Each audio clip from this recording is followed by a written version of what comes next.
இந்திய பாஸ்போர்ட் எத்தனை வர்ணங்களில் இருக்கின்றது என்பதை தற்போது நீங்கள் பார்க்கலாம்.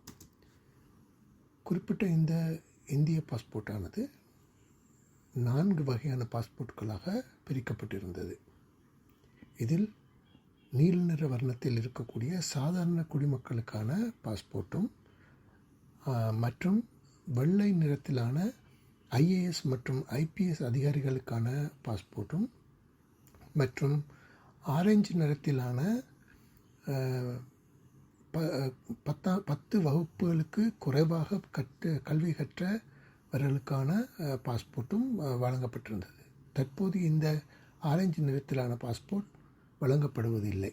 இதற்கு பதிலாக நீல வர்ணத்திலான பாஸ்போர்ட்டை வழங்கப்படுகின்றது. மேலும் சிவப்பு வர்ணத்திலான பாஸ்போர்ட்டானது இராஜதந்திரிகளுக்கு வழங்கப்படுகின்றது என்பது குறிப்பிடத்தக்கதாகும்.